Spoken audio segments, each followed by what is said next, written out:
that, and then assembled everything up. And what's cool about this is throughout the design process, some new ideas actually came my way, like this After Effects error pop-up thingy. So the cool thing about doing the work hands-on before you're even shooting or starting to edit is you can find these new ideas you might have not thought about in the treatment development process. But since you're actually doing hands-on work before shooting, before working on the edit, you get to find these ideas and then decide whether or not you're going to use them in the final piece. So once those were completed, I knew I wanted everything to be animated and like have a bunch of intricate details. So I jumped over into After Effects. And then as you can see, this is kind of like the final shot we ended up going with. But the first thing I did was basically import individually each and every single one of these elements and animate them one by one. So as you can see, this is like the animated timeline thingy. So this is basically just a few keyframes, the clips moving around, and then you know, some time code stamps, and this literal like needle following the timeline. So basically went ahead and did that for all the elements I wanted on screen. And once I had that, I basically tried to figure out a way to lay out everything in a way that we could still see the face of the talent, but also see most of the UI element, and for it to make sense from a video editor's perspective. Another thing I did was adding glow on top of everything, because I love me a good deep glow. We also played around with different color schemes. As you can see, at first it was like super colorful. We ended up going with a more monochrome version of it in the final edit, which I think looks great. And regarding the tracking and actually making it feel as if we're flying through the interface and going over to the talent's face, what I did was basically just a simple motion track of this shot. So using the AE camera tracker, I went ahead and solved the 3D camera like that. And then what that allowed me to do is to set all of these layers as 3D layers right here, like that. And then when you push through the image, as you can see, we're basically flying through the UI. And the final touch that really sealed the deal for me was the barrel distortion I had at the end. So as you can see, before I added any distortion, that's how it looked. It was great, but it was pretty flat looking. And for some reason, it just felt a little tame. So I decided to go ahead and add some optic compensation, tweak the colors of everything a little bit, and then had a vignette so that the edges were a little darker than the center. And then here's the final piece. Really, really stoked and proud of how this came out. What's cool about this scene is it's nothing really too complex. If you know how to motion track and put keyframes here and there, you're going to be able to replicate this exact shot super easily. And I think it looks killer. So moving on to the next shot, which is probably one of my favorite ones, is this rotating axis shot.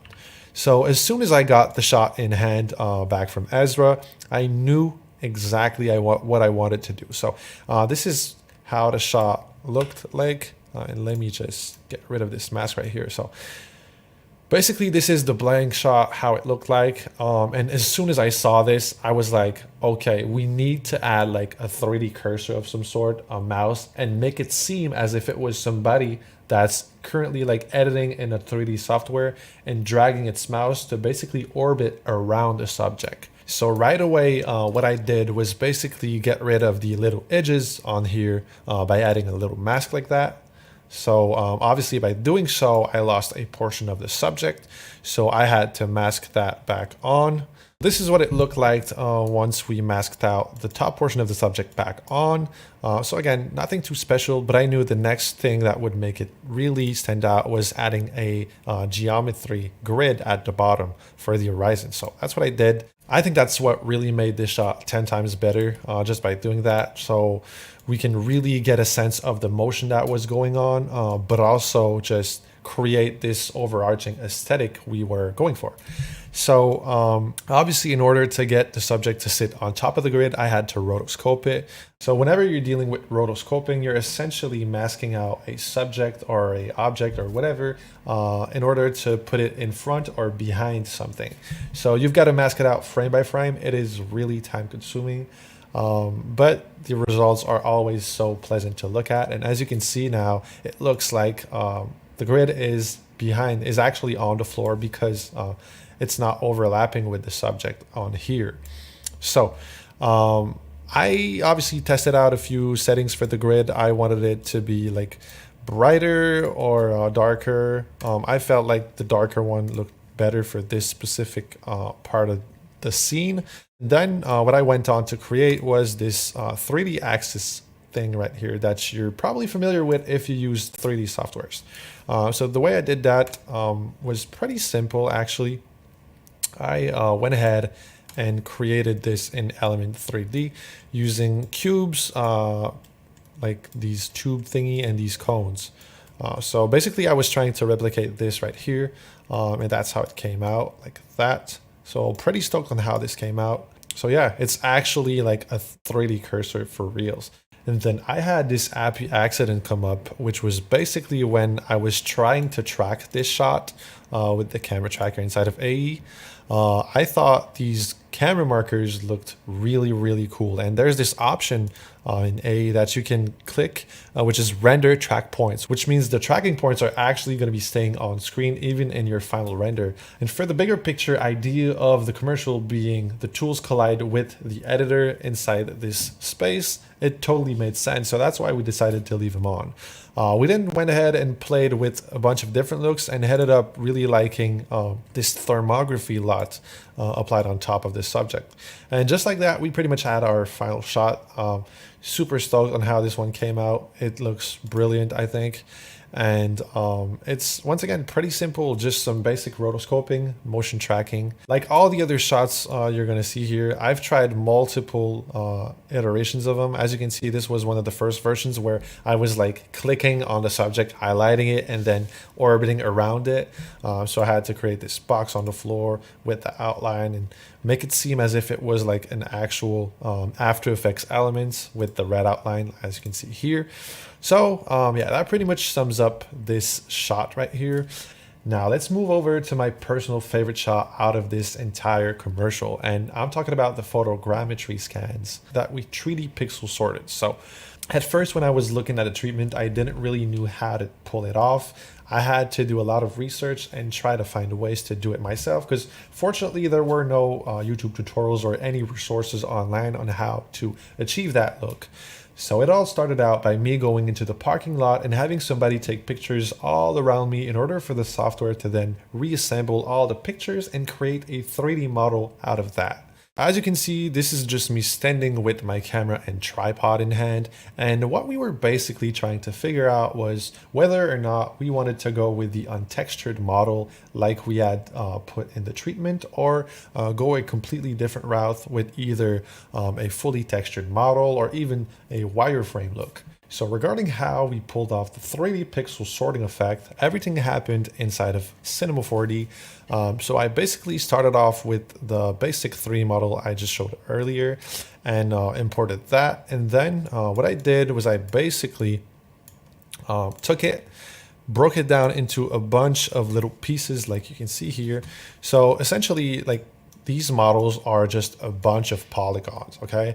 And my thought process was that if I select some of these polygons like that and just select a bunch of them, whenever I stretch them, it would actually look as if these individual pixels were stretched out. Now, I needed it to react to light, and that's why we went with the 3D route instead of just using Pixel Sorter inside of After Effects. So as you can see here, in order to get the small sections that I wanted, I had to move over from the polygon selection to the point selection. So that allowed me to get some very, very tiny selection points like that. And as you can see, what I essentially did was I selected all of these various points right here, like that, and then just took the position and stretched them out like that. And after doing that for a few hours, I managed to get enough of them so that it looked the way it did in the final edit. So then it was mostly just a matter of figuring out the camera angles, the camera movements, the lighting and stuff. And for you 30 people out there, this was all rendered using the external renderer called Octane. So yeah, that's how all of these segments were created. And when it came to importing them into After Effects, I had a bunch of PNG sequences like that, which were basically all of the various camera angles I shot. I shot 6 different angles to make sure we had the final ones we wanted. And this is actually one we ended up using. So obviously this is the dry footage out of Cinema 4D. I shipped that to Ezra, and he then went on to add some card dance. He added some glow and a bunch of effects to really make it feel a little more digital and match the overall vibe of the commercial we were going for. So yeah, as you can see, judging from the treatment and the final piece, we actually managed to achieve a result that is very, very close to the original vision we had. Now, finally, let's take a look at the closing shot for this commercial right here. So we had this static shot of him just moving around with this beautiful light gradient from the overhead softbox. And what I pictured was, what if I actually take this shot and scale it down to where this room looks a lot bigger than it actually is. So I took the original footage, scaled it down at the bottom of the comp, and made it look as if he was in a much bigger room than he actually was. So then I figured, why don't I create this sort of like giant cinema screen, but just outline it with some glow and then add some elements into it. So I didn't really know at that point what I was going to put inside of the screen, but I knew it was going to look great. And that's the kind of layout we had in mind when we created the treatment.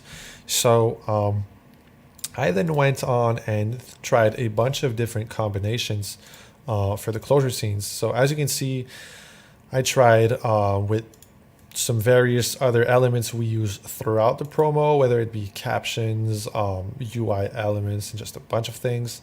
I also tried it with some API editing elements, so more API editing focused.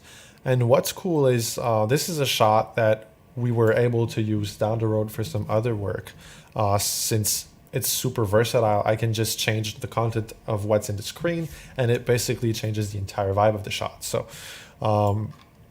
like always, we tried many different color combinations, but always went back to that monochromatic look we had throughout the entire commercial. And as you can see, I always set up these kinds of things to where the screen is separate from the other elements in the comp. So let's say I want to replace it with some text. I just hit that, go back to the comp, go back to the main comp, and as you can see, it's changed and we've got a completely different closer shot. So that allowed us to try it with the EZCO logo, the API editing logo, with this quote on screen, and just a bunch of variants to where it didn't really take that much time to export several versions, and then we can test them out in the edit and figure which one fits it best and which one looks better. So yeah, throughout the commercial, I used 2 main techniques, which in my opinion are the most important when it comes to VFX. And those are rotoscoping, which once again, you can see right here with the subject on top of the screen. Because if we hadn't rotoscoped him, he would have been behind the screen like that. So we needed to rotoscope him. And as you can see, this was kind of a bad rotoscope for me. I forgot the middle part. So we actually went on and redid that one for the final version. But this is an earlier version of this specific scene. So yeah, rotoscoping, extremely important, but also motion tracking, which is the single thing that's present in all of the shots I just showcased. So yeah, like I said earlier, motion tracking is essentially adding the movement from the camera in the original shot on top of the assets you're baking into your VFX scene. So that's what I did for these little API editing smileys, but also for all these elements and all these other shots. When it comes to a project this VFX intense, there's obviously going to be a lot of back and forth between the editor and I, because we're going to be changing out like the color schemes, playing around with different layouts, different timings. Because, like let's say for this closing shot, obviously I'm trying to create a version that already has a lot of buffer. So this specific shot, for example, was 10 seconds long. And of course, the final edit was like roughly 35 seconds. So I knew it wasn't going to be the full length that was going to make it into the edit. But still, I wanted to be able, and I wanted the editor to be able to choose which segment he preferred, and also have a lot of room for modifications down the road. Obviously, these scenes are pretty cool on their own, but at the end of the day, they're just ingredients in the bigger puzzle to create this final piece. And the next step was to assemble everything together and make it cohesive throughout one 30-second edit. And that's essentially what Ezra went on doing in this next part. So let's move over to Ezra and see how he did it.